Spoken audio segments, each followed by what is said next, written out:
Non, l'idée c'est simple. Moi, je suis pour que l'Afrique puisse s'affranchir de toute domination coloniale. Voilà, les dominations ariélan colonialistes là, il est temps qu'on mette fin à ça. Ça fait 60 ans que nous sommes indépendants. Mais si pendant 60 ans, nous devrons toujours demander l'autorisation à Paris ou à Londres ou à Washington ou à Berlin, ce que nous devrons faire, il y a véritablement un problème. Et les députés de la CEDEAO dont je fais partie, nous sommes réunis à Dakar pour justement nous pencher sur la problématique de la création de la monnaie unique au sein de la CEDEAO. Comme je l'ai dit dans mon post, dans ma page Facebook, c'est une décision qui a été prise depuis 1987. Bon, et ça traîne. Tout le processus a été enclenché. Mais quand tu regardes, il y a certains chefs d'État, par leurs discours, par leurs actes, montrent qu'ils ne sont pas prêts à aller dans cette monnaie unique. Or, la feuille de route de la création de la monnaie unique là, a été adoptée et signée par les mêmes chefs d'État. Alors, qu'est-ce que ça veut dire? Donc, ça veut dire que, bon, on fait semblant de prendre des mesurettes pour contenter les populations, montrer au peuple que, voilà, nous sommes là, vraiment, nous sommes pour que, les choses avancent. Mais, en bas, on travaille véritablement contre ce processus-là. Voilà pourquoi j'ai dit, il faut que les chefs d'État cessent d'être des sous-préfets. Parce que quand vous regardez la façon dont certains de nos chefs d'État agissent là, c'est comme s'ils étaient, effectivement, les pays là étaient des sous-préfectures de la France et eux, voilà, ils ont été nommés par la France pour gérer ces sous-préfectures là. Donc ils reçoivent les ordres de Paris, ils exécutent les mots d'ordre de Paris, ils ne peuvent prendre aucune décision sans se référer à Paris. Mais c'est dommage, voilà pourquoi j'ai dit, il faut qu'ils cessent d'être des sous-préfets et qu'ils se mettent véritablement au service des peuples. Parce que les peuples de la CEDEAO veulent de cette monnaie unique-là. Pourquoi les chefs d'État traînent?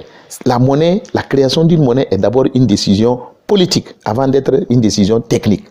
On peut décider aujourd'hui ex nihilo qu'on va créer la monnaie. Quand on décidait de créer le CFA là, est-ce qu'il y a eu des préparations au préalable? Aujourd'hui, on a dit non, il faut qu'il y a des pays qui ne respectent pas les critères de convergence qu'ils ont établis à 6 critères. Bon, tel pays ne respecte pas, donc il faut attendre qu'il respecte. L'année prochaine, on va dire, bon, on dit, ah, celui qui respectait l'année passée ne respecte pas cette année. Donc, vous voyez. Mais moi, j'ai dit à Dakar, j'ai dit, mais quand on devrait aller au franc CFA, est-ce qu'on a établi des critères?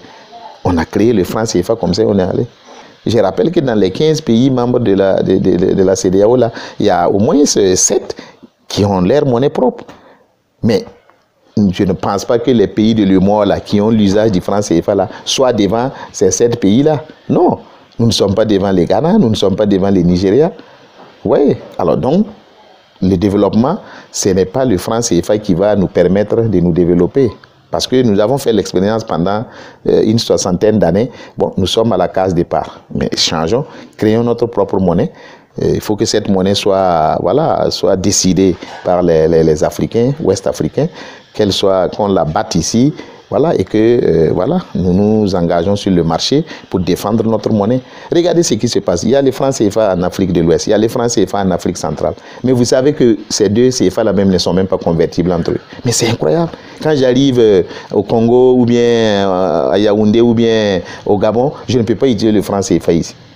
Quand eux aussi ils viennent ici, ils ne peuvent pas utiliser le franc CFA de l'Afrique centrale. Tout ça, c'est la France qui a fait ce partage-là. Pourquoi? On dit que c'est du CFA, ça veut dire que normalement, si c'est nous qui avions décidé de créer ce CFA-là, nous devrons pouvoir l'utiliser partout où nous sommes.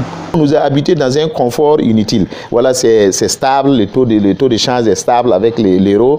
Bon, c'est 655, 656 en gros.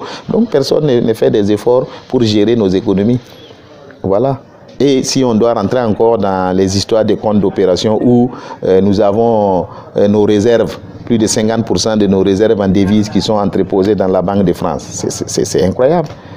Il y en a qui disent aujourd'hui que c'est entre 3 000 à 5 000 milliards. Alors imaginons si tout cet argent a été rapatrié dans la zone CEDEAO, dans les 8 pays de l'UEMOA. Mais on n'avait plus besoin du FMI, ni de la Banque mondiale, ni de la France. On n'avait même plus besoin de l'aide au développement, etc.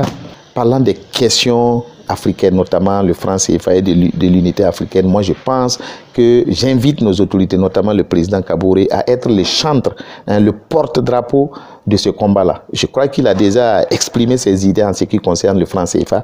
Moi, je le félicite et je lui demande donc de continuer sur ce chemin-là. Il faut que le Burkina soit la locomotive pour la réalisation de cette monnaie unique-là à l'horizon 2020. Parce que l'échéance est presque arrivée. Dans la feuille de route, les chefs d'État ont fixé l'échéance pour 2020.